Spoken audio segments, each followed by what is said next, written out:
dear guests, dear Frances, Lauren, Mimi, and Norman, together with my colleagues, Director Oliver Hartmann, hi Oliver, and our project coordinator Negaba Gary, I would like to warmly welcome you all to the living room of the Thomas Mann House for tonight's conversation on layers of Los Angeles.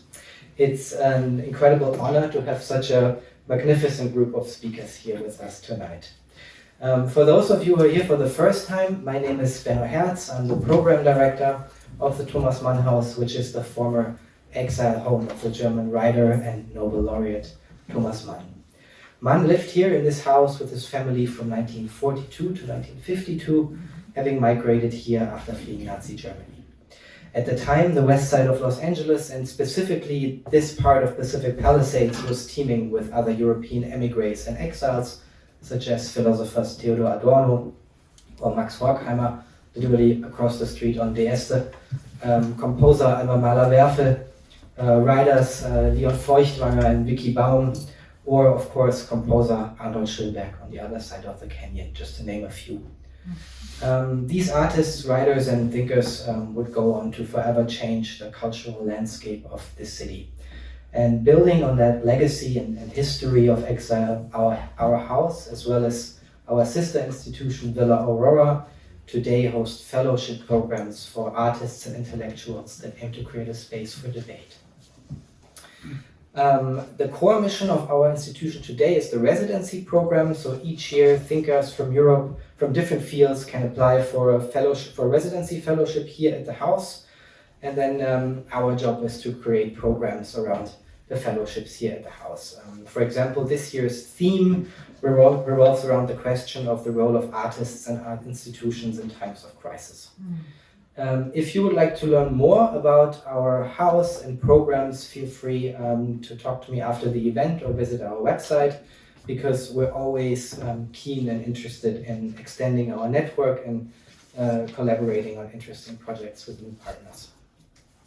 The idea for this event goes back to when Norman took a group of our residents on one of his famous anti-tours through downtown and the neighborhood of Angelino Heights.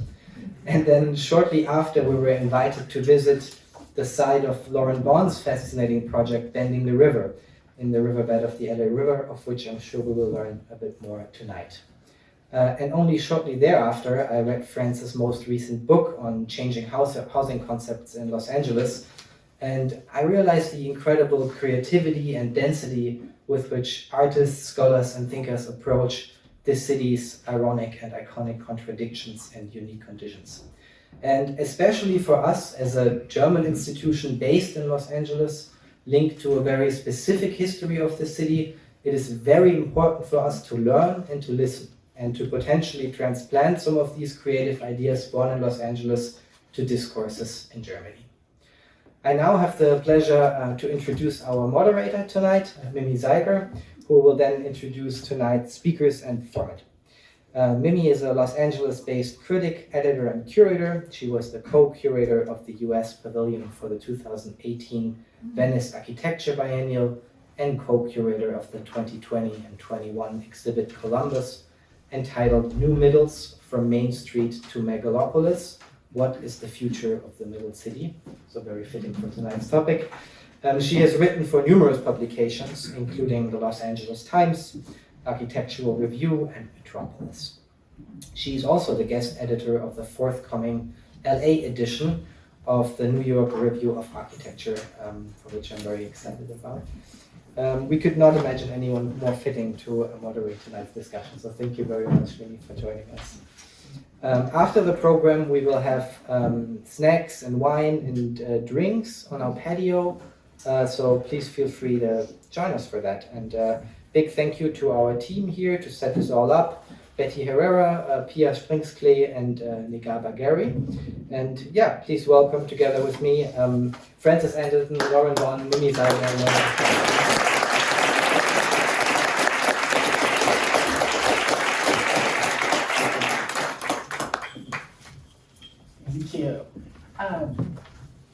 Thank you, Benno, for this incredible invitation to moderate this particular group of panelists. It really is a stroke of genius to put the three of them together.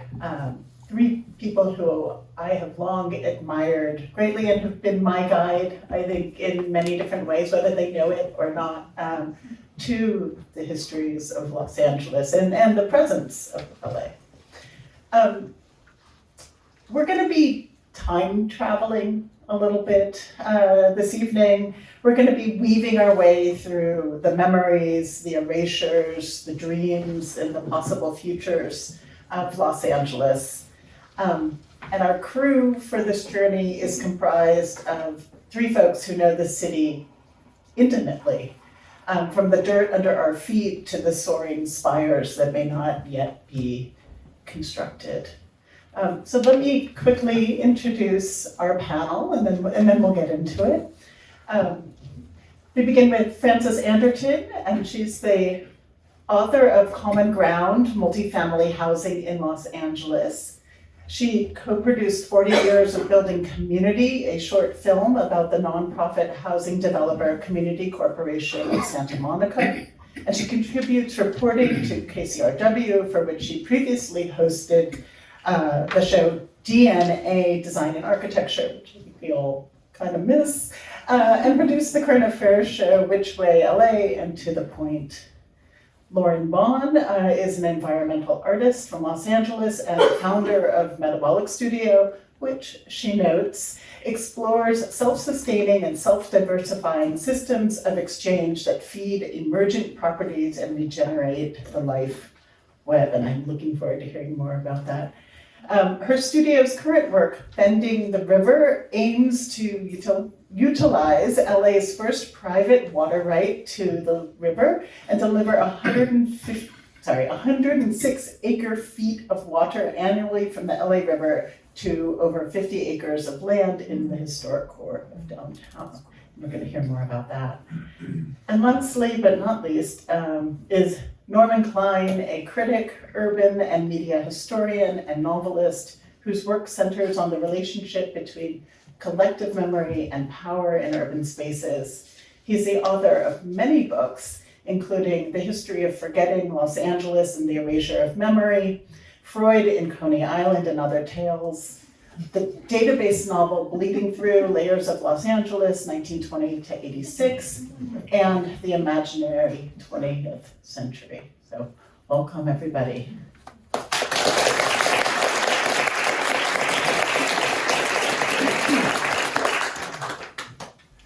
So we're talking about memory and futures of LA, and I thought perhaps the best way to start is by situating ourselves, by making place here in the city.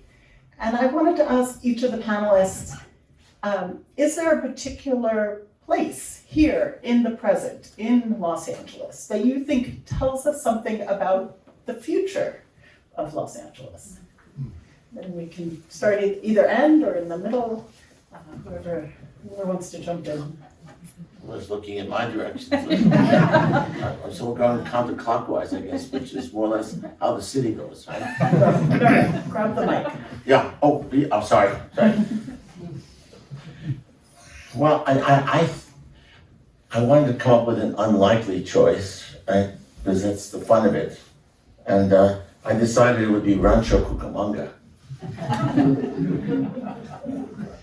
Apparently there's a bullet train from here to Vegas, and it's not landing in LA, it's landing in Rancho Cucamonga in the middle of the Inland Empire with a statue of Jack Benny, who used to mention on his radio show, and that's all they have historically to work with.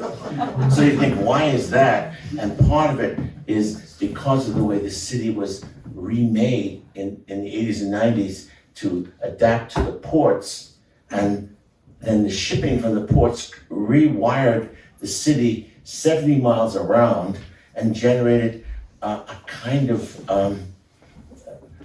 almost like a city state, and a crossroads city state. I call it the new Byzantium.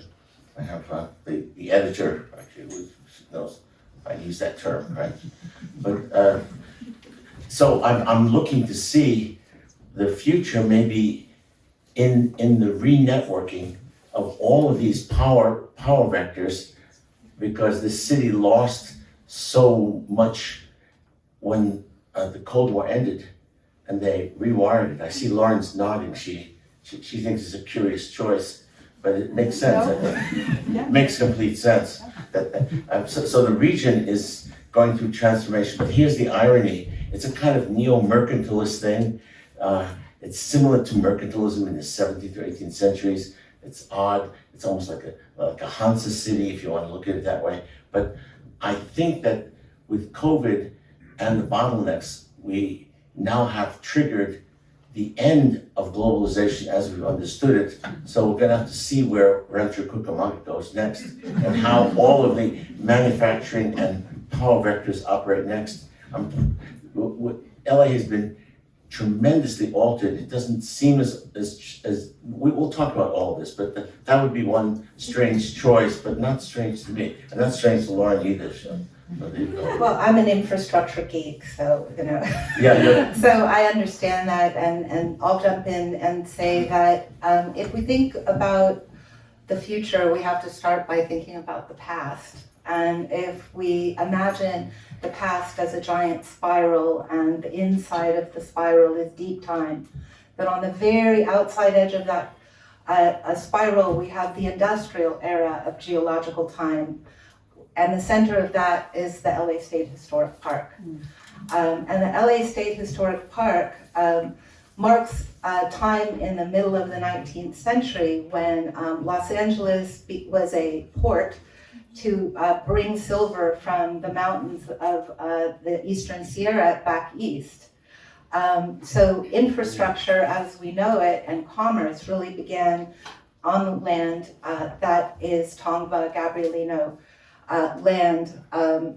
And so I'm going to say today's future city is not exactly on the LA State Historic Park, but in the drainage basin that the LA State Historic Park is based. But I would put the future around a school table up in the hills of El Sereno, and that would be the school table of Anahuac, the first baccalaureate school for indigenous youth in the city of Los Angeles, because those kids are forming the future that I want to be a part of. That's fantastic. Huh. Well, both of you are far more imaginative than I am. But I will say, Norman, it's funny that the bullet train came out of your mouth, because I have to say the bullet train was part of my own thinking too, although I didn't go so far as Rancho Cucamonga with my thinking. So in terms of, I guess, I think you wanted past and future, or heart of the past and future. So the other day, my husband here and I, we drove across the 6th Street Bridge from Boyle Heights to downtown. And any of you who've not done that yet, I urge you to do it, because it's truly a new, incredibly dramatic infrastructure experience in Los Angeles. And I picked it, I guess, as sort of representative of past and future because, yes, it traverses the great river, the source, the flood, what was known the floodplain, which we then channelized and added freeways, and we added rail, bringing the stuff from the port, and so and in went the bridges, and the 6th Street Bridge, of course, became an iconic landmark and a connector. It also was turned into it was adopted by the Dream Factory as a favorite backdrop, one of my all-time favorite films, Grease, it was an almost bigger star, and in many, many, many films, of course, and also was a connector between the historically Ellis Island that was Boyle Heights, but also the less affluent neighborhood that was Boyle Heights, sort of connecting it with some levels of friction, I guess, to downtown and the west. Well, where are we now? So now what do we have? We have the new 6th Street Viaduct. And the new 6th Street Viaduct, while not going anywhere near as far as you would like to go with bending the river. However, it is kind of reframing our relationship to the river, and also to thinking about infrastructure. I think where we, in the 20th century, siloed everything. We channelized the river, we had the freeway, it did one thing. Everything was doing one thing, moving water, moving cars. the bridge is trying to integrate. I feel like in the 21st century we're trying to integrate where we used to silo a little bit. So that bridge is not just for cars, it's for bicycles, it's for pedestrians, it's not just a bridge. It has a park, 2 parks at both ends. And architecturally, it is truly, I think, stunning. I think it's really an act of optimism at a time when, frankly, LA's having a bit of a nervous breakdown, I think, in a number of ways. But I think the bridge actually puts a stake in the ground and says, you know, let's keep on going forward. And by the way, if you're coming from the east, the bridge drops you in the arts district, which is where, if DTLA 2040 is realised, that's where most of the future people are going to be living. They want 100,000 units of housing, right off of that, essentially off of that bridge. So anyway, that was, for those reasons, that was my choice. By the way, that was my second on my list. Really? Oh, and I forgot Really, to, it's right here. right, and I forgot to mention the bullet train. But Okay. no, that bridge, there was yes, it's on my list. I agree with you. It's so strange you should mention it. Right, and Because so the bridge is, it has a really weird history too. it has a super weird history. It had, because of how it fell apart. Right, concrete cancer. No, it has had a, it has It's had true, it had cancer. But it's super interesting because there's a lot of clinging on to memory in LA, often for good reasons. And one of the things, Jose Rizzo, I guess, when he was councilman before he got into his various pickles, you know, that bridge was his project, and he got a lot of pushback from folks in Boyle Heights who wanted the new bridge to look exactly like the old bridge. And anyway, in the the city of the Bureau of Engineering, we know the folks at the Bureau of Engineering, they pushed for something more rad and going into the future, and now people are happy with it, and it so quickly became a landmark. It's incredible. And I forgot to say, if we were to build the bullet train coming further than stopping at Rancho Cucamonga, that would be Is that the connection? That was the connection. Yeah. I mean, that location is just filled with bad ideas and strange ideas. And I wrote about it while it was being built for a project by Jennifer West. She did this art piece about it because it has this, the Zoot Suit rides happen there. Everything rotten and strange happened there in such interesting ways, right? And so I was convinced it would be a disaster. And I was wrong. The new bridge. Yes. I know, it surprised a lot of people. These viaducts, and it's Right. interesting for people from European background, because each of the viaducts does have an echo of European. There are 11 viaducts built around the river, and they unfortunately used the river water to put this bridge up, and that it had a silicon substance that literally was a cancer that ate the bridge apart. And as the bridge kept getting eaten, it became more popular with people from East LA. It became the symbol it's a it's a terrific story. It's a great story. I'm so impressed that Levels. I thought it was such a weird second choice. I agree entirely. But it's an Very okay good- first very good choice for me. idea. Your weird second choices. Yeah. But we're circling through these, I won't even circle is not the right word, but we keep connecting, right? We're coming through these vectors, the river, the bridge, the bullet train, port. I think that's so interesting that we're making these connections in this way, and I asked for us to be situated, and what we are actually in motion a bit. I'm thinking about the bridge and the river, and thinking about things like Terminator, right? Which, as much as Greece is the kind of joyful moment under the bridge, so many kind of dystopias have been set there as well. And I guess this sort of leads into this idea of, is LA still a city of the future, right? And in mid-century, the hopes, right? Even that sort of the architectures of LAX, the theme building, the mid-century modern, was suggesting a kind of modernist dream that was going to sort of set the stage, right? And then, sort of produce an economic future, a dream state for the city. And I was wondering, are we still in a state of the city of the future? Or did it cease to be one? I think the future isn't where the future is going. Mm. In other words, the mid-century modernist future destroyed a lot of what LA could be, right, in a certain sense. And I think that globalization further altered it. So I actually think that the future is going sideways, right? And I think sideways is probably the only solution. But I think LA was plagued by the future in a certain strange way. And I think I look forward to something more dynamic and a little bit less racist, a little bit more powerfully connected to the human condition than some of the futures that they developed. So I once said that, and it was turned into a napkin at Mocha. I said, LA used to be a giant pretzel, and now it's kind of a cinnamon Danish. Because it has lots of little dots in it, right? Little communities. And then they gave Danishes away with it, that kind of thing. But I think that the shift to bring a more human scale to LA has a lot of suburban weirdness to it, but I prefer the confusion, right, than the future. I think that seems to be my point of view. I think we've had more than enough future in Los Angeles. Now we need the present. Mm-hmm. I think that we have to think about whether there's a future at all. And I, for one, do not think that Los Angeles has a future.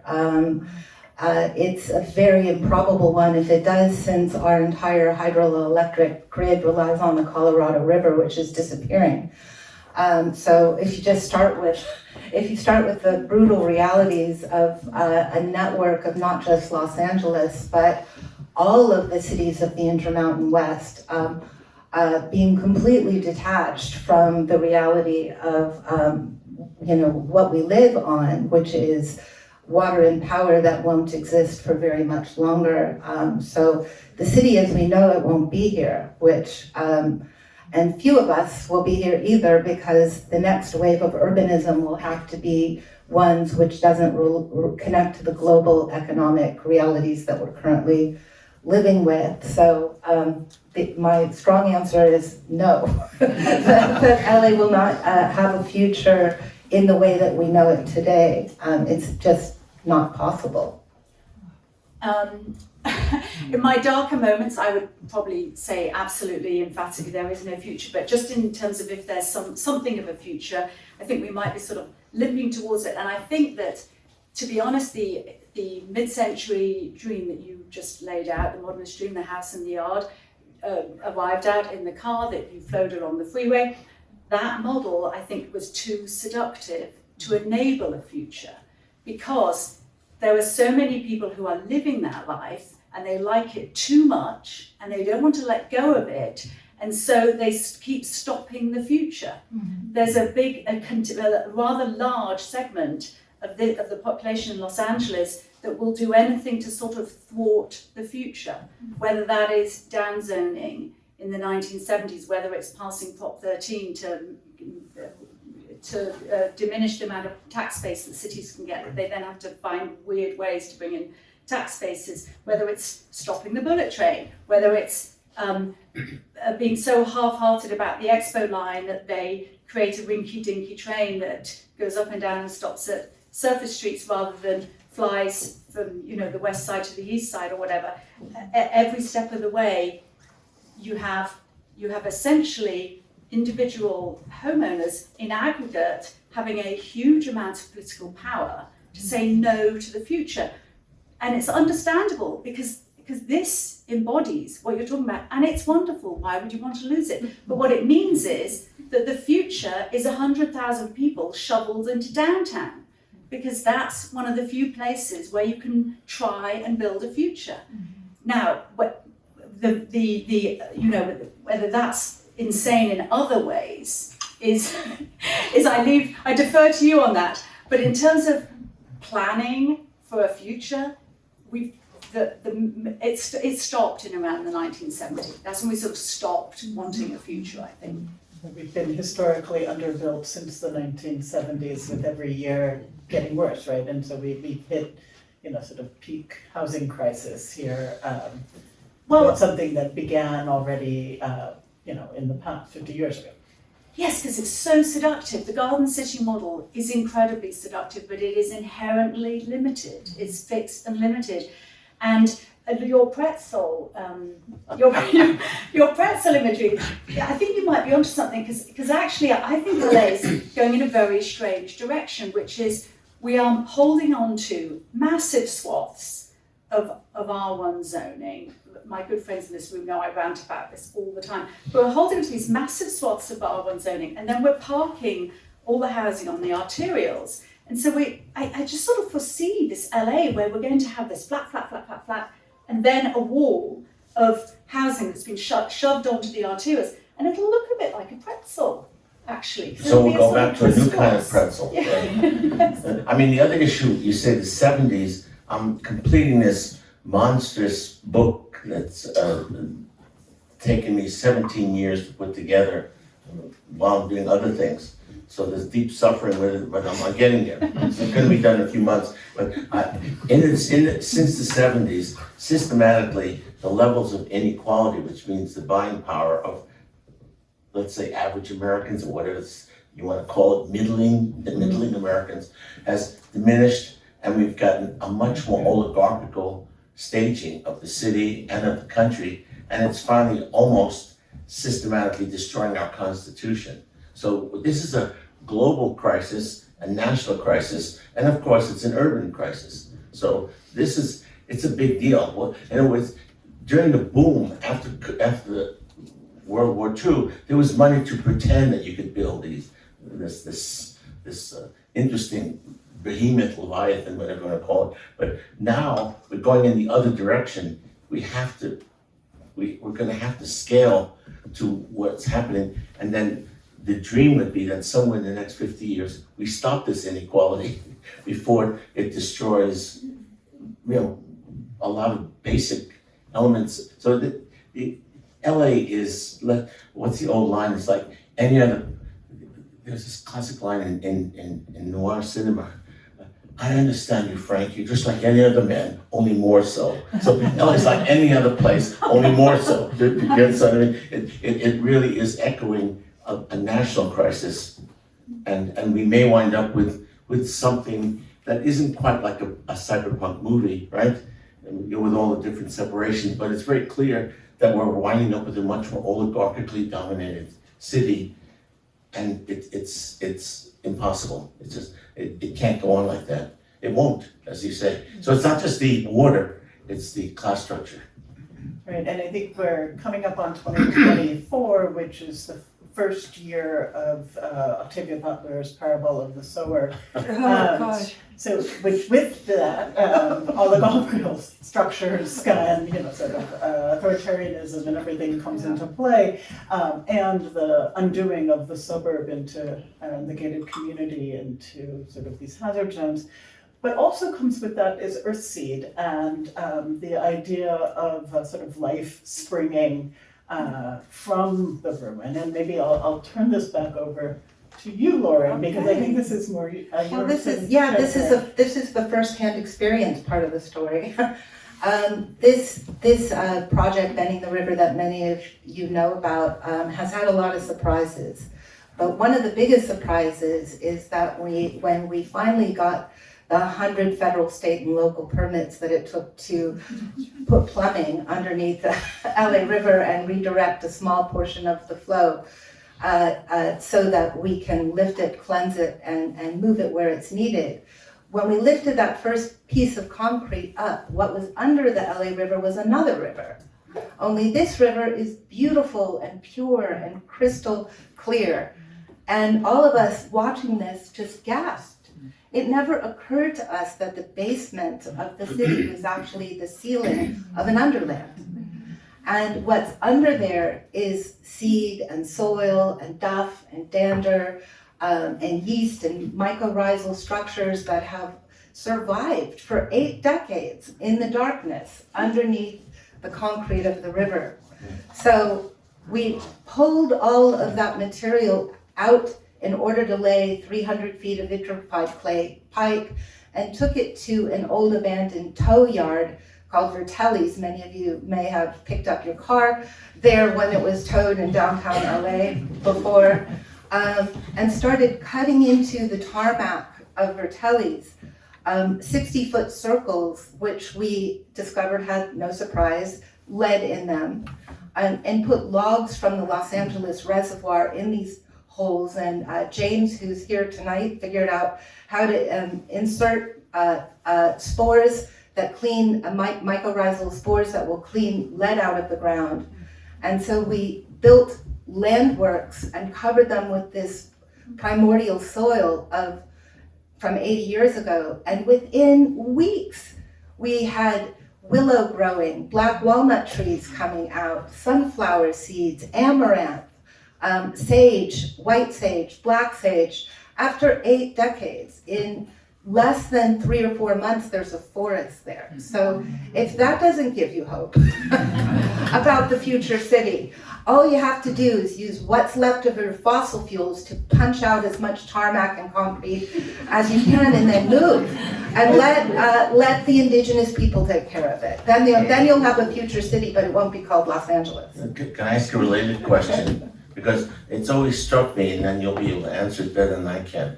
But that LA has not so much a river as a branching system, like a candelabra of small streams, and then also a lake underneath the ancient lakes. It's that LA, the layers of LA underneath, right? And our misunderstanding about how LA works, its whole water system. Am I on track in saying that? Is that true? I mean, because my sense is that. Partially. Okay, then You're on just track in correct me. saying that there's an underground genius to the way this place that we live in works. And we're not living with that genius, and we need to bring that genius back and stop believing we're in the driver's seat. Because nature knows how to repair itself, and we don't know how to live in an entanglement with nature in any other way than to be part of the superorganism of extraction. That's not based in LA, it's global. So the only thing we can do is build a small patchwork ecological network where we unbuild the city. The new architecture will be about unbuilding, not about building. It will be about deconstructing what no longer serves and allowing the earth to breathe again, allowing water that falls to the sky to go back to the water table, instead of finding the current tributaries of the LA River are all the gutters and streams in the neighborhoods of Northeast LA and Southeast LA that flow into the LA River and then right out to sea. So we're not replenishing the aquifer. So we just need to bring back that logic, and we can't do it in one fell swoop, so you have to do it in small 60-foot circles wherever you can. It'll take you about 3 weeks. I go through that. Yeah, no, I mean, that, if speculative futures are what we're talking about, I mean, that would be a dream. I mean, because really, if one really wanted to achieve what you're talking about, again, short of going the full way that you're saying, which is not, it's no longer called Los Angeles and it goes back to the Tongva people, but sort of if one stops just short of that speculatively, what does one do? Does one get rid of large swaths of land that are extremely low rise, turn them back into parkland of some sort, and then densify nodes of Los Angeles? Just is that what one does to sort of fix the problem and open up land, if one was to follow that sort of to its logical place? Well, first, I don't think we go back to ceding the land back to the Tongva and Gabrielino. I think we learn to live with them as our guides, if they will take us. So first of all, when the Colorado River dries up, few of us will want to be here. So that'll solve the density problem right away. But secondly, density of the kind that, like downtown LA is talking about, isn't necessarily a bad thing. No, it's a good thing. It makes it's the sense. Manhattan model. It's the Manhattan model, and environmentalists say Manhattan is far more sustainable a model than Los Angeles. It might help us with the end of fossil fuels as well, and we know that electric cars are a less worse solution, but there's still big problems connected with them. So being in dense urban enclaves does make some sense. The other thing that makes sense is to rethink about the genius of place that I'm talking about, so that the lowlands, where, you know, as climate change increases, we're going to get more rain, more intense rain, less often. So we really need to have the rain we get replenish the aquifers. So the lowlands, like where the LA State Historic Park is, are important that they're not built on top of, and the lowest lowland, which is the LA River, which actually isn't a river, it's a flood control measure, that needs to be protected, because that concrete is going to be ripped apart by all the floods that are happening. So we don't need to unbuild the LA River. The LA River Master Plan is not the way to go, because the LA River will unbuild itself. We don't need to help it. What we need to do is clean up all the edges of the LA River so that the toxicity of the city doesn't drain into the LA River and out to sea. We need to also think about Los Angeles as a city that has a very important responsibility to the Pacific Ocean. We need to stop thinking of coastal cities as solipsistic onto themselves. We need to think of them as drainage, alluvial drainage basins to the Pacific, and the Pacific, like all oceans, needs all the care we can give it, especially when we look at the other side of the Pacific with Fukushima not being resolved. So how do we think about governance models that step outside of what we currently have, which is a federal government that doesn't actually see environmental crisis as something that our tax dollars should be working towards? How do we move towards another kind of governance where those of us in a position of affluence take responsibility for the unnamed source of all life, which is the ocean? Yeah. There's so many ties, I think, to both Norman and Frances within what you're saying, and I also, want to maybe insert this idea of different temporalities into the picture, because I think, there is the 10-year, the 30-year, the 200-year, the 2,000-year sort of conditions, and different ways of sort of designing or even kind of speculating to each of them. And Frances, you've been doing quite a bit of work around this sort of designing this density, right? Like kind of what is this near future looking for, like for us, coming up in relationship to housing? Well, gosh, thank you for asking me about that, and promoting a common ground, multifamily housing in Los Angeles. I have actually become completely obsessed with housing, I have to say, and in large part because over the last few years, when I was at KCRW, it was really becoming the issue, and I was realizing just how incredibly conflicted an issue it was, and just the way people would go to the mat over a threat of a slight increase to density in their neighborhood, or yes, be very supportive in the abstract for affordable housing, but the moment you had a 10-unit building coming into your own at the end of your street, it'd be like no, and then sorry to bore any of you that know what I wrote, but I live in what is a typology that I don't think we had remembered enough, which is the low-rise Oh, sorry, thank you. The low-rise, low-density multifamily model, of which we have thousands and thousands of buildings in LA, and many of them are really quite wonderful. We have wonderful typologies that have really flourished and morphed to become very specific to this region. And this is not towers, and it's not houses. It's bungalow courts, it's garden apartments, and it's a type of living. And there are contemporary analogues to those to be found too. But what they offer is, to your point about density, is they offer in a kind of a sprawling region which didn't have too much of a civic realm, this kind of housing, low scale but low density, offered a sense of connection in a place to which many people were strangers. The history of this house is of people coming as strangers to this place and finding place. So I do think we have this housing heritage that was able to give people a little sense of place, and then often because they date back to older periods, so we live in 6-unit building in Ocean Park. The neighbourhood, that whole area itself is a tighter, denser neighbourhood. It is walkable. You walk to 2 blocks to get to the arterials, which are narrow arterials, and it's really a lovely physical form, actually.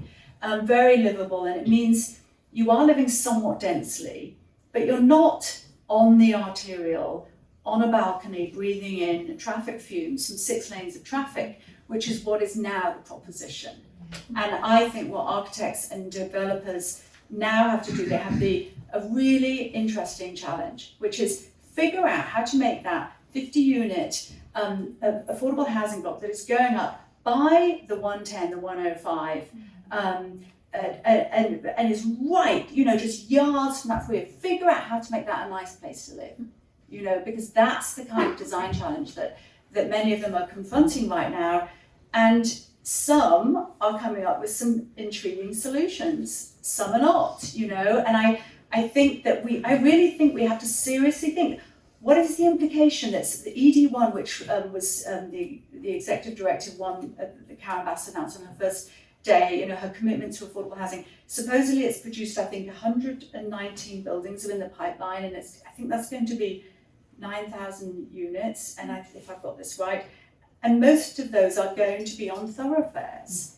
And what is that going to be like? And what is our thoroughfare going to look like? And what is life going to be like if you're living in that place? And what are we going to show people when they come in 2028 and they're driving down La Brea and they're seeing a sort of wall of these, often these are now by right, they are now, there's, you can't sort of fight back because housing has been subject to so much pushing back. But, which is a good thing in a lot of ways, it's expedited housing, we have to do that. However, are we going to like the end result? And I think LA does have models of what could be really good if we could only figure out how to afford to build them on excessively valuable land. Yeah, I think you're describing the, I guess in architecture terms, right, the 4 or 5 over 1 model that we see lining Washington Boulevard in Culver City and these kind of conditions. I think for me, one of the things, I'm going to take a little housing detour just for a second, has to do with the character of the streets there. And I bring this up only because we're thinking about vectors and sort of the way that we connect to each other. And I think that, yes, something has to be done around the boulevards in order to sort of envision a city that is not perhaps a car-based mobility, but it has kind of other conditions as well. And one of the, I'm on a little bit of a rant, but one of the things I find is that there's no shade, there's no trees, there's no sort of softscape, no rewilding along these corridors, and so we are left with these kind of concrete profiles. Well, in that wonderfully LA way, there are people who try and push through big plans, and then they invariably stub their toe on lack of money, lack of maintenance, lack of this, bureaucracy, blah, blah, blah. You are the expert in bureaucracy. But meanwhile, while some good, well-intentioned souls are trying to, because there are people making plans for beautifying the boulevards, they're absolutely there. But what actually happens in real life, it's happening on Lincoln Boulevard right near where I live right now, is that you will get a developer with a parcel who will decide to rewild his or their front area, but the next property owner doesn't. So you end up in that wonderful LA hodgepodge kind of way with a different treatment depending on who owns that bit of sidewalk. So I think that we'll see I think our boulevards are definitely the next frontier, and it's pretty fascinating to see how they come out. I'll add one more element. We go back to 1880s at a time when cities in Europe and the United States were exploding in how much territory became part of a city. The classic example is New York acquiring 4 cities around it, and then Manhattan becomes more than 20 times larger, 15 times larger, whatever it is. Los Angeles had nothing like that, so it absorbed something like 60 to 80 little towns. I mean, with the last one it absorbed in 1924, Eagle Rock had 600 people living in it, and it just got rid of its stagecoach. So now, but then we have all of these odd nested cityscapes, and those are the reasons in the cinema Danish, I think, because now we're returning to some idea of these little. I realize that vegan breakfast and silly sort of hipster suburban versions of it sort of have a cuteness, but I live in Highland Park and it doesn't feel like the New York I knew or the cities I knew, but it has a certain charm, and it does have a certain levels of density here and there. So it looks like we have little nests, a bit like East London, of possibilities. I don't know whether we have to pay $12 for a loaf of bread to live there, but the point is, these little nests, there are dozens of them in the city, and they can be evolved, and it makes for very odd cityscapes. I think you could probably pack in a lot of people in these little towns. A lot of them. And a lot of people, not a lot, but certainly some people, certainly in the architecture world, have compared London to LA for exactly that reason. And they've also said, because LA, as we all know, it was the rail before it was the car, and when it was still the rail, you got the clusters. But once the car came in, then you could fill in all the spaces in between. And that's what I wonder, Lauren, is should we try and peel back that 90 years of development that put all the cars going into every nook and cranny in the mountains, and should we? It's that hodgepodge patchwork network that I'm going for with the work that we're doing at Metabolic Studio, and it's strictly speaking post-legitimate. Having done Bending the River, I'm just going out with jackhammers and busting out any little triangle that isn't spoken for, bringing in some floodplain, hooking up water to the nearest available roof, and let it go. Pollinators can exist within that hodgepodge network of one rewilded house surrounded by three that aren't, but we have to give pollinators a chance to fly around. And honestly, any good jackhammer parties, full moon jackhammer nights, we should all be out there just unbuild the city. The police department has way more better things to do than chase privileged white people with jackhammers. That's what I think that we're left with at this point, is unbuilding these interstitial spaces that are not bespoke for by anything else, and they're everywhere. If you're driving around, I just kind of go, oh, let's geotag that one. Let's get going. Bureaucracy is slow. Bending the River took 12 years from concept into this part of the execution, which is now done, because it's the US Army that controls 100% of the waterways in the United States. If you walk on the Great Lakes, you'll see that the landscaping there looks very similar to the LA River. Concrete, brutalism. The Army Corps the head of the Army Corps is in charge of 500,000 engineers that work in the United States. It's the largest engineering outfit in the world, and their moniker is the US Army's moniker, protect and defend. That's what controls our water in the United States. They're tasked with protecting and defending us from water. And that's not gonna work, and I do not recommend anybody else try and get a permit to put plumbing underneath the LA River. Life is too short. And I learned that lesson the hard way. But that's what we do as artists sometimes, is we wanna find out, what if you could take a little bit of this water and network it into a city so that kids could have trees in their schoolyard instead of asphalt? And what if you could use water that isn't good to drink to mat down the dust during really hot periods so that breathing itself wasn't so hard in parts of town that don't have trees, And what if you could do that? And so I set out to try and figure out, well, what if you could? And you can, but it's going to take a really long time. And now I think it's going to be even harder, because the only reason they let me do this, well, number one was to get rid of me, but number two is because they could rely on a 6-month dry period in the LA River between April and October. And in August this year, we had a tropical storm while we were in construction. And the US Army Corps called us on a Thursday and said, we need everything out of the river by tomorrow night, and everything needs to be covered. This looks like it could be the worst storm since the 1930s, when the concept of so much destruction from flooding created the LA River. And they now think that that's going to be normal. So doing any construction work with their blessing is not likely, because the US government doesn't love liability problems.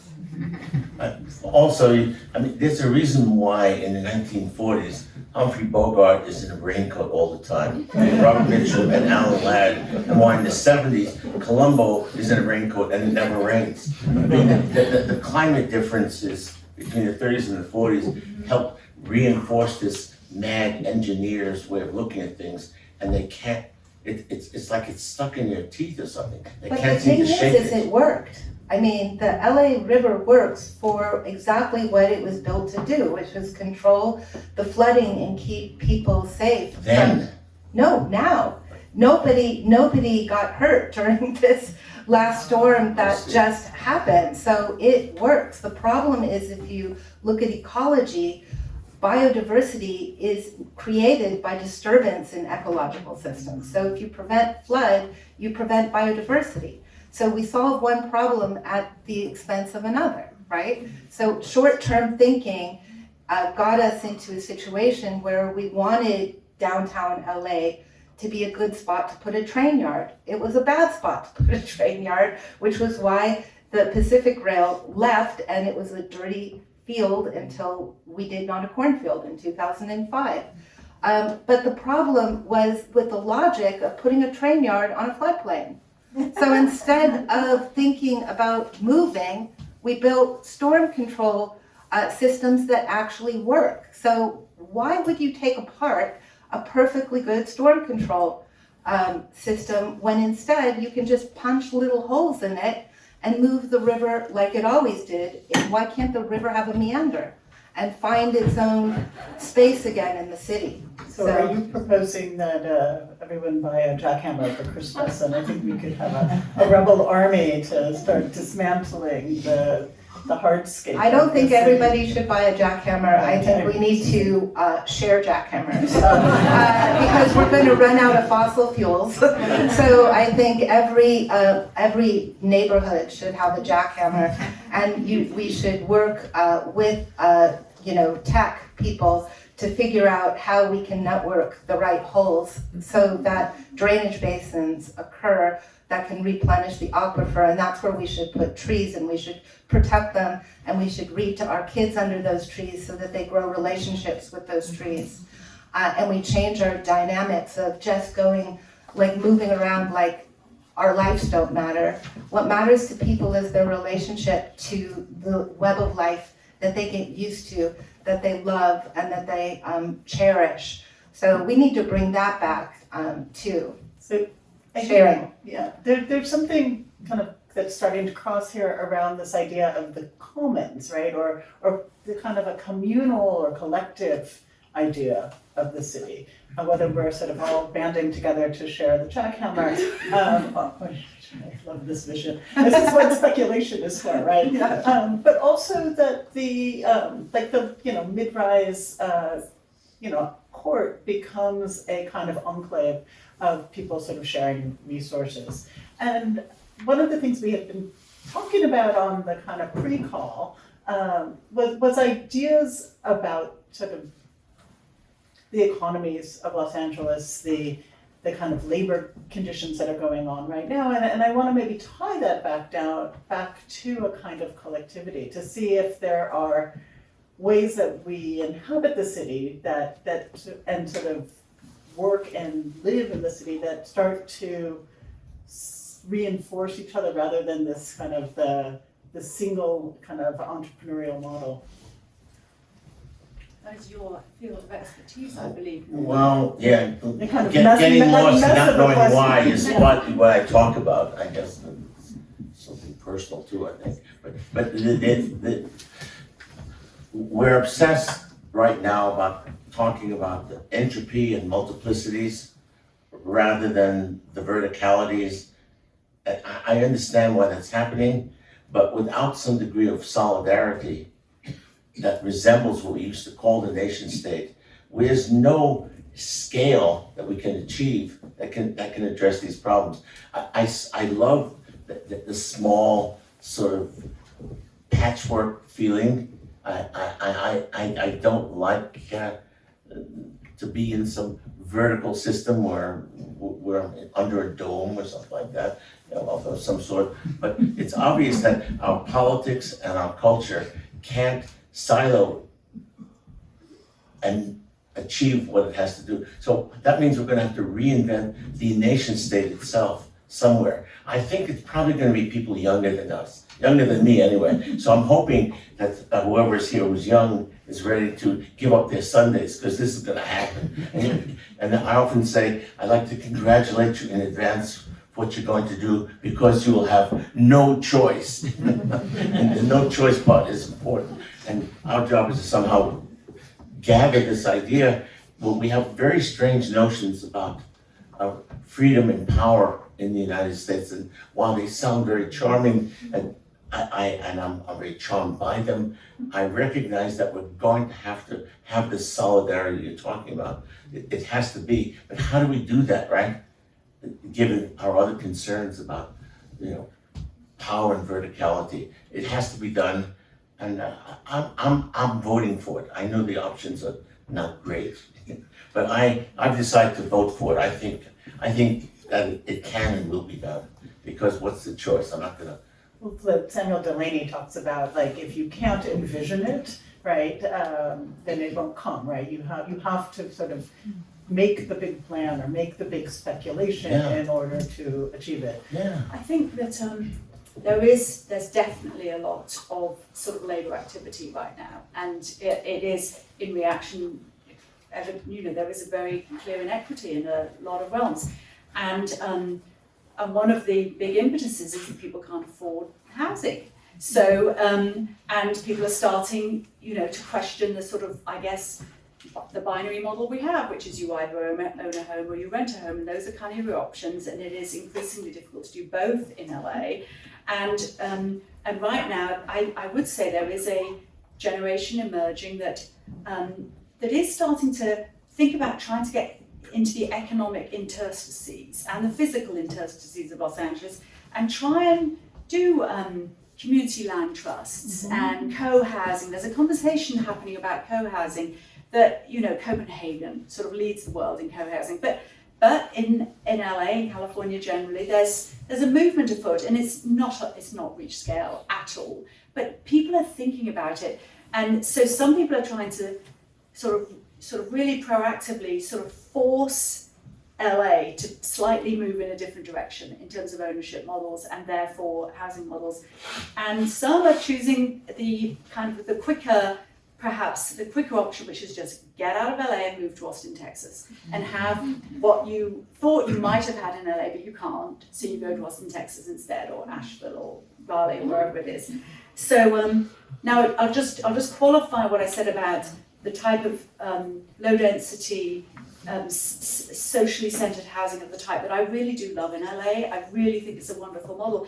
It doesn't necessarily always produce collective action. It sometimes produces simply something far more subtle and than that, which is simply just proximity to your fellow human beings. And the building that we live in, that was designed early on in his career by Frank Gehry, who said really, really, I thought so insightfully about our building and indeed the experience of this kind of type. He said what he wanted to achieve by having people in proximity was he didn't want them in each other's lives.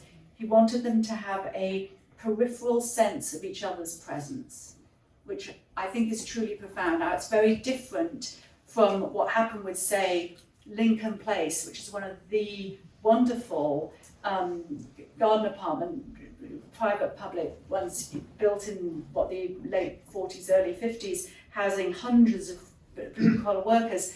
And when that was under threat, literally people bonded together and essentially formed a union of renters who fought for 10 years with the help of LA Conservancy to save that place. So there are degrees of kind of collective action, and it can be taking, watching each other's children or getting their packages, holding their packages for them, to fighting together to hold onto your home, to now people coming together without a home, saying, let's figure out how we can reshape the possibilities.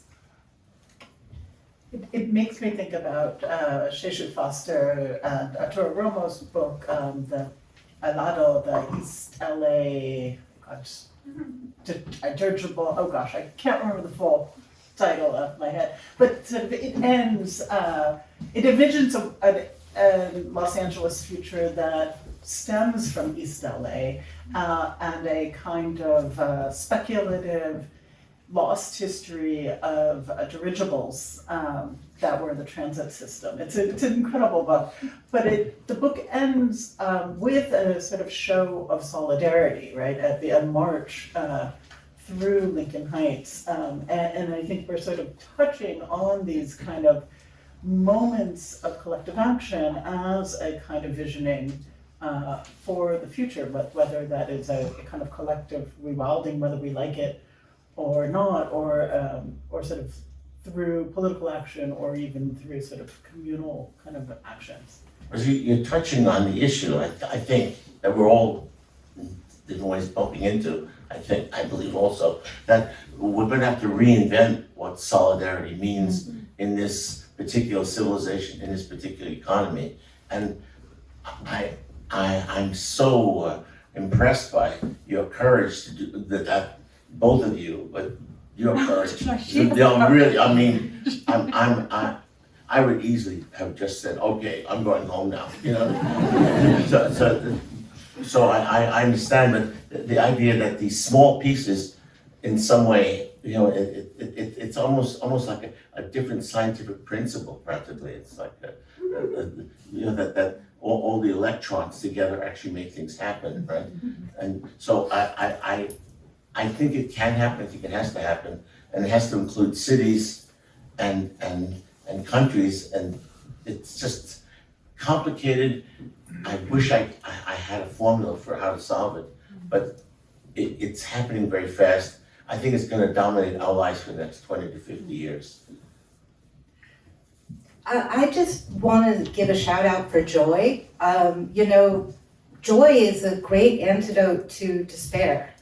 And we're living in some pretty dark times, and I think when we think about, at least I think about a word of solidarity, I think about like revolution and people like marching together, and I think that just like the patchwork ecological network that I'm advocating for, that people getting together to do simple things like share seeds and create compost and sit in parks and exchange ideas is a great way to begin to create solidarity. You can do it very easily. You can feel it if you feel joy in your body. You can feel it if you practice joy on a daily basis. If you start walking down the street and you see an unhoused person, maybe take the risk of making eye contact with them.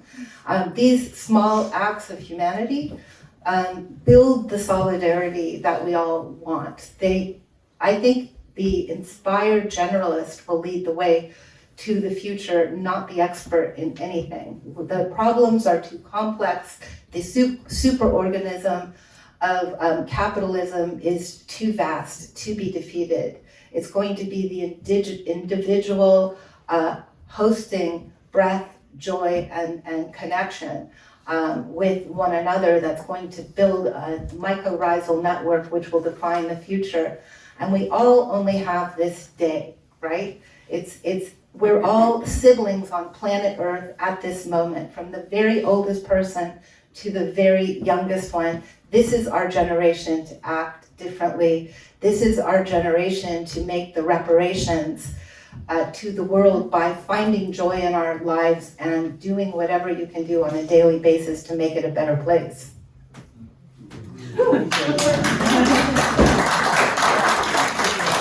And with a little Joy, why don't we take a moment to open it up to the audience? Are we at the right time for that? Absolutely. Do we have a mic? Yes. Yeah. I don't see any hands right there.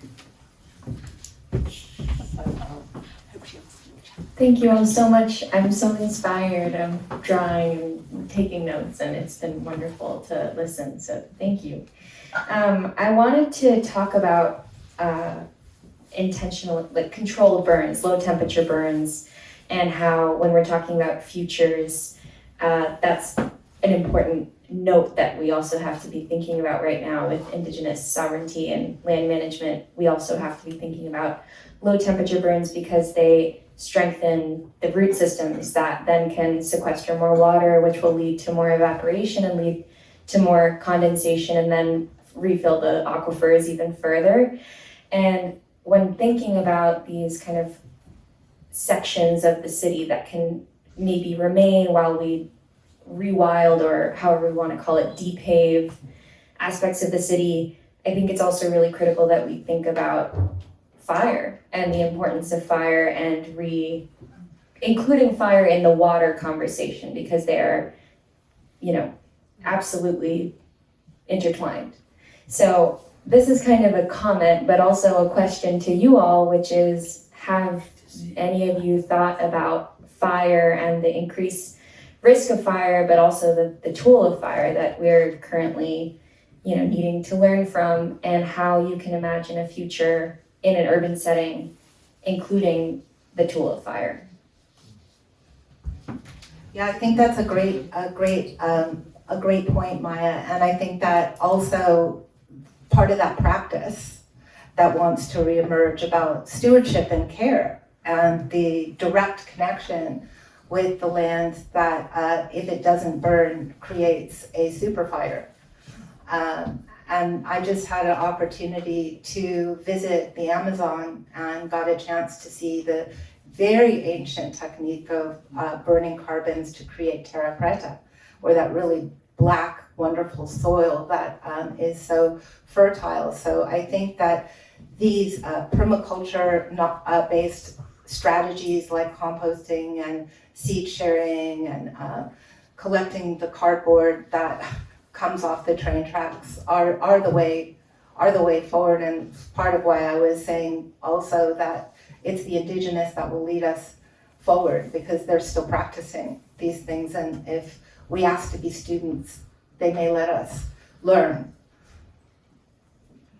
I mean, I think increasingly we're coming to terms with the fact that we can't keep encroaching on the wildlife-urban interface, and if we're really to take that seriously, then really we have to build more densely. We have to concentrate our development. It can't just keep on sprawling. I think we're reaping the consequences of the California model of ceaseless sprawl. And so I guess that would be my answer. At least that would be a kind of urban planning answer to that. I don't know about fire the way you know about fire, so. but the dynamic question still comes back is that we need a whole new version of a human thermodynamics, almost like, the second law of thermodynamics is pretty crazy, isn't it? It says on the one hand it's about decay, on the other hand we can't get anything done without it, right? So it looks like we've achieved something so scattered and so fundamentally different that when you talk about fire, you're talking about something different altogether that you understand better than I do.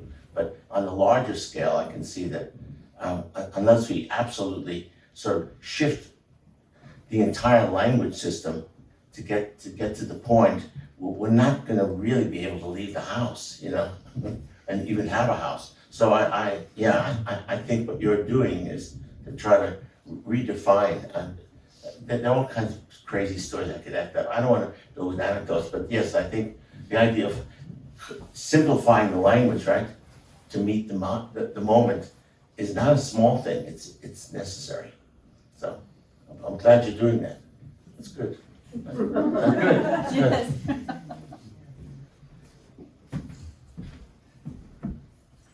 I have a more mundane question. LA is the quintessential car city. And we are now at the cusp of seeing a huge transformation with the automobile, with the arrival of self-driving cars. Self-driving cars will not necessarily be owned by individual car owners, but will be a different ownership model as well. And it will change, I think, the way we mobility. And how do you perceive the advent of self-driving cars transforming this car-centric city of Los Angeles?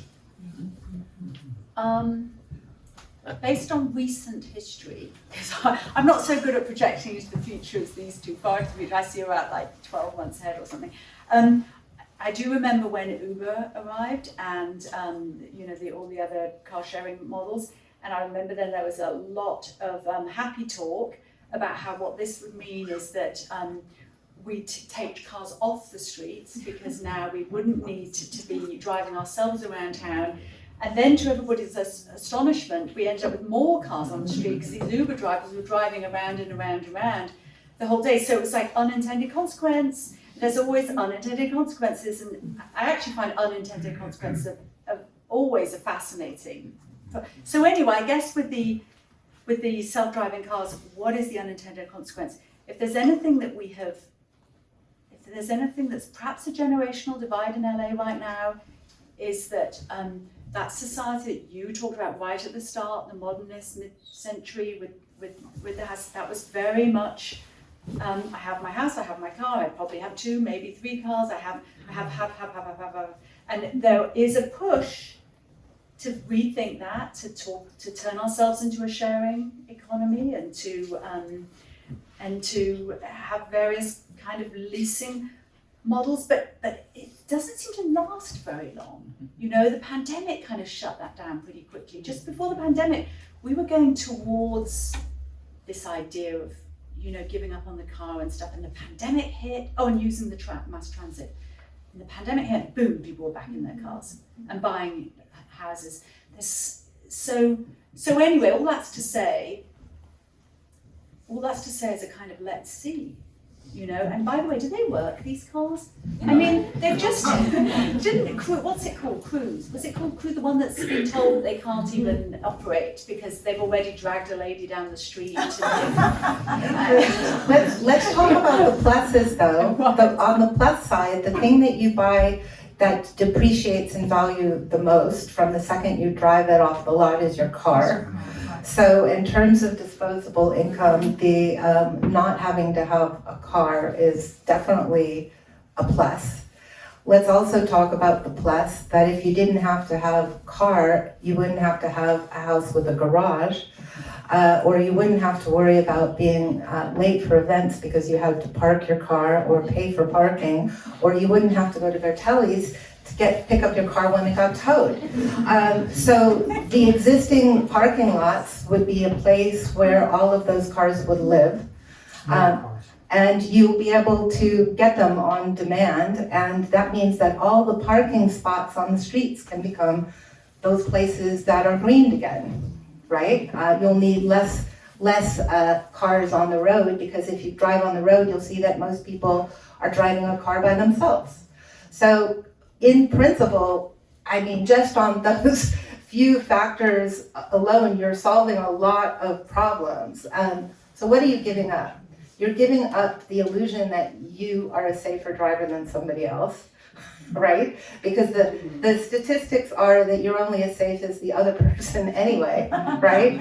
So the probability of being severely hurt in a car accident will most likely go down, although that'll be a little bit of a trust exercise at first. It means that people will be able to drive or move around a city that's built for cars longer, and it enables people who are blind or deaf or not able to, to have equal access to. So there's a lot of very positive things to the possibility of driverless cars, and you don't need to build a whole new infrastructure here, because you can use the roads and the parking lots the way they are. So I see a lot of positive to it, but I also understand that there's, you know, a lot of things that could go very wrong. But no matter which way you go, cars are reaching the end of their,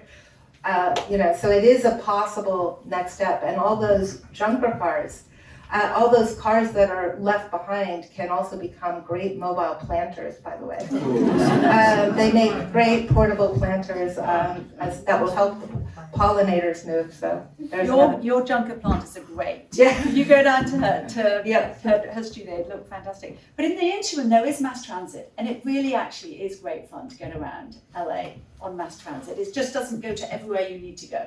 And there were some other, you know, there's some imperfections, but it has definitely changed the experience of living in LA. What occurs to me, you have to accept the fact that I'm a computer paranoid person.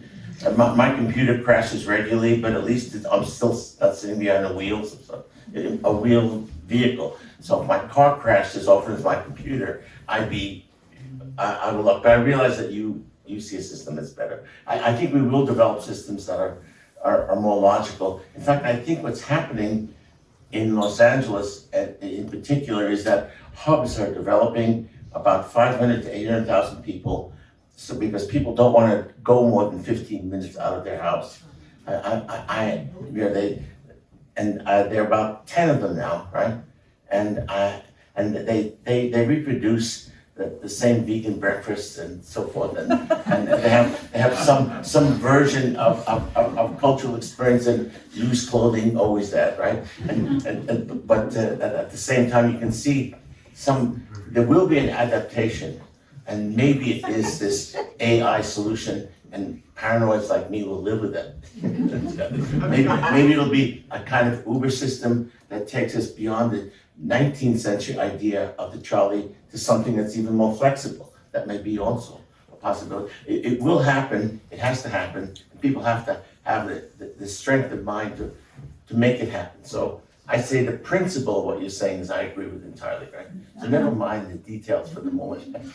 Let's locate systems. I always have this feeling, I have this expression, I say, if it looks wet, jump, you'll probably make water before you land, unless it's the Colorado River. Right? So I think that there is some impulse now to sort of respond to this. And I'm literally seeing the reshaping of the entire LA basin because people just don't want to drive more than 15 minutes, period. So it's even happening almost in a Darwinian way. Yeah, maybe I'll Except add in what? on that. I think there's models of slow autonomous vehicles that operate a little bit like the buses you would see at an amusement park where people can hop on and off them. And I might think about those for your Like in 15 minutes. like in Mexico, they've happened for a long time. right. And I think that, you know, there's even if we're thinking about how do we remake what we have now to the T, like the autonomous vehicles that move single people at the same way that we already are doing it, we have lost the imagination. But like, what if we sort of change the system of which we're modeling, which is a slow city, right? And a kind of more closely networked city, where we don't move at, 75 miles an hour, or 2 miles an hour, depending for what time you're driving the tent. Are you saying try and achieve what Norman's been talking about in terms of trying to constrain your life to sort of not going further than 15 minutes? Is that what you're referring to? How does one support that model with the ways of connectivity perhaps to the mass transit in order to move forward, right? It's always that last mile, Yeah. which is the problem. Huge problem. We We could go get on there about on the last the- mile. That is obviously one of the imperfections of the mass transit system. It doesn't work. So, and probably now is not the venue to go really into it. But I will say, if one wants to have the 15-minute model that Norman's talking about, obviously you have to bring the work closer to housing. Yes. And the LA model has been drive as far as you need to be able to buy the house, and that's given us the land use pattern that we have, which obviously isn't the 15-minute city model. If we're going back to that, we really have to think about how do we enable, if we believe that's a value, if we believe what Norman's laid out is something we want, we have to figure out, okay, how are we going to shift what, say, just the Santa Monica model, where something is somewhere between 7 and 20% of people who work in Santa Monica actually live there. Everybody else comes from far away. That's why the freeway going west is a nightmare every single day during drive time. Well, is that the future we want? And by the way, can we make any claim to be green and sustainable if that's the model that we're perpetuating?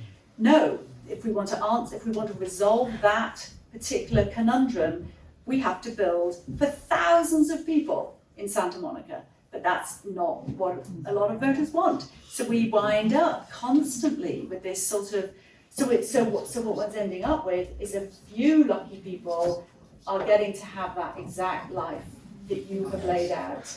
But And I'm saying, but first, I think people want it, so there's some degree of adaptation, and a lot of people want to just zoom in their shoebox 2 days a week, rather than get in their car and go to work also. And I'm saying, the impulse for this change is there. The innovation is going to have to happen pretty damn fast if we're going to get somewhere with it. And I don't know how it'll even work, but I'm ready to be surprised that some technology or some software or some driverless car or a car that knocks on the door and tells me it's time to go to work, or whatever it might be, right? We're going to have to innovate like crazy, really fast and powerfully, and I'd like to imagine it's still possible. So I mentioned this 50-minute thing because I can sense that people are behaving that way. Right.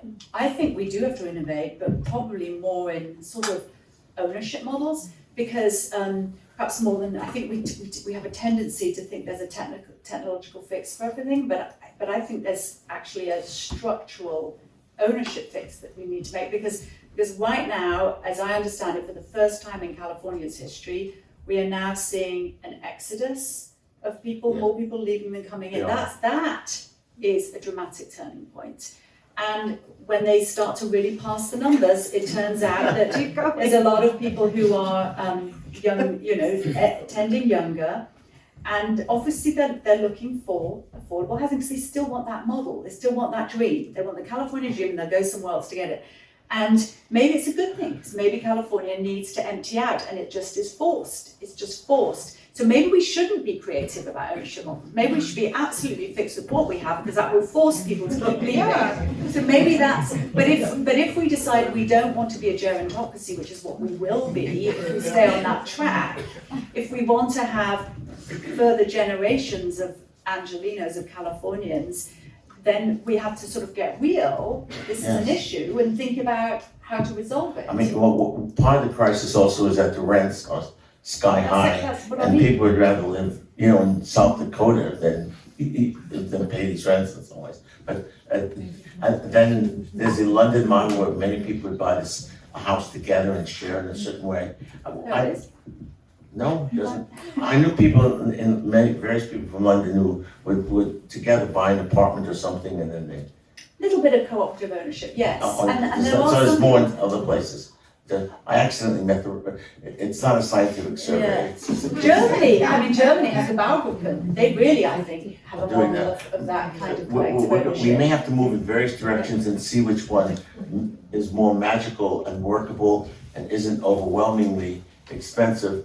And then we're going to have to make structural changes on a scale that we're going to have to get used to welcoming it, because, and I see it as a national crisis that could easily destroy what's left of our system of government even. So this is not a small thing that's happening in LA. It's an echo of a very gigantic thing. One more question here. I'm sorry. Since we're talking about driverless cars and the environment, I don't know if this is an architectural question, but the transfer from gas to electrifying our homes and apartments, how is it going? Is it a good thing? I mean, we have to take the electricity from coal plants and stuff. So if you could just comment on the direction of where that's going and how fast it's going, and should we all get heat pumps Do you know, does anyone in the room have the answer? Because I wondered that myself. I mean, definitely we're going, great guns for the all electric, and there's a lot of excitement about it, and it definitely seems to be a hell of a lot more advanced than when they tried back in the 70s. The building we live in from the 1960s is all electric. And in fact, they put on solar panels in the early 70s and they didn't really work. But now the solar panels are working far more efficiently, they're far cheaper, we know all of those things. What I want to know though, and probably Lauren, you have the answer, is at what point is the electricity that, as you just pointed out, at what point is the electricity coming from all renewable sources, and how much is still, what percentage is still coming from the coal fired? Unfortunately, all of the electric green economy is made by fossil fuels. So they're inseparable. So it's a step into acclimating us, it's a placebo step into acclimating us to the end of fossil fuels. And the problem with fossil fuels is they've always been way too cheap. You only pay for the cost of production, not the cost of the amount of time it takes to replace the fossil fuels. We literally drank every living thing that's ever lived on the planet. We drank up its memory and allowed it to fuel our empire, and that is over. And electricity is not going to help because it's connected to it. We don't have an answer. But you can have an electric car and it's easier and cheaper in the meantime. So it's both and. Yes, it's better, but it is not a solution, and it's incredibly linked and tied to fossil fuels. There is no solution currently on the table to a green economy. Can they do something else with electric grids to not rely on fossil fuels as much? They can't build the electrical grids without fossil fuels. I see, so the carbon costs keep going, so there's no way to really solve the electricity issue. You just can't get enough electricity from wind. I highly recommend a podcast by Nate Hagens called The Great Simplification. He's a genius and he interviews so many brilliant people in the world. He calls The Great Simplification essentially what will happen when we run out of fossil fuels, because everything in the capitalist empire, and that is pretty much everything, is relying on fossil fuels. And we're going to be hitting bedrock soon. And they go through all of these things in that podcast. You can, get a great education while driving in your electric car, on your computer, to figure out, the complexity of these things we call green, because they're still only made possible by fossil fuels. So, I don't know the answer. Yeah, which is why, again, I'm a little bit skeptical about always looking for the tech fix, because the tech fix usually consumes energy. So if we just quickly go back to the housing typologies that LA had back in the first part of the last century, end of the previous century, borrowing from indigenous vernacular models, actually from around the world. We lived then without air conditioning, and we lived with, and we had very simple things called cross ventilation and passive cooling and openable windows, believe it or not. Half of downtown you can't open a window. And so there really are sort of simple systems, and we tend to sort of overlook them because they're simple. That's what they are. And LA models those, and you can draw from that LA. I lived with that. For years, I lived in 1908. It was fantastic. I had this house, because if you open the windows of this house, right, at night, it cooled the house, and when you sat down, the sun set through a window up top. It was partly because they didn't have enough electricity to count on. They even put the electricity and the gas at the same place. And how they didn't blow themselves up every 10 minutes, I never understood. Because I couldn't believe I had gas pipes and electric in the same place. But I was deeply impressed by the simplicity of how they arranged the roof line and the way that they caught the winds, because they knew where the winds were. They were smart, but they weren't geniuses from another planet. I don't see why we can't rediscover at least some simple solution to this. We totally can. We just don't incentivize it. We actually offer perverse incentives. Right now, if you're in the architecture world, you will often try and get a LEED certification for a building. And LEED is all about energy saving. And they will actually reward an energy saving air conditioning system, which obviously uses some energy, over cross ventilation. And so, there's a financial interest in perpetuating the consumption of all these, I guess, sort of gadgets, over just siting a building properly. Because once you've sited your building properly, and the airflow works so perfectly like you've just described, you don't need to do anything ever My again. house now is 1920, they screwed up. They already forgot 1908. I can't believe that in 12 years, World War I is over and they were building this bullshit answer, right? When I had this, so it doesn't take long to forget. I write about forgetting because it's so much a part of us. Right, but But there we are have to some remember, we have to- 1920s buildings too. Yeah, oh, I love, no, I'm fine with that. I mean that were sited properly. But it wasn't, I was just, we underestimate the cleverness of people's adaptability, and we're gonna have to watch that. So it's not a tech issue, it's more like a human Darwinian thing. And if we can watch the patterns, we might be able to get a little bit more lead time, which Lauren thinks we have It might be that at this point we need to, remember, right, to go back as far as we can and ask and find the leaders, who knew the knowledges from the past to sort of bring them forward. And not sort of experiment in extractions and sort of a new kind of colonization based on our own sort of demands, right? But I do want to bring it back to Joy. Thank you for giving me that this evening, all of you, and for all of us coming together for these wonderful questions and this conversation. We're going to be transitioning now to cocktails and, circulating some more questions can be answered on the fly. We can debate what happened between 1908 and 1920.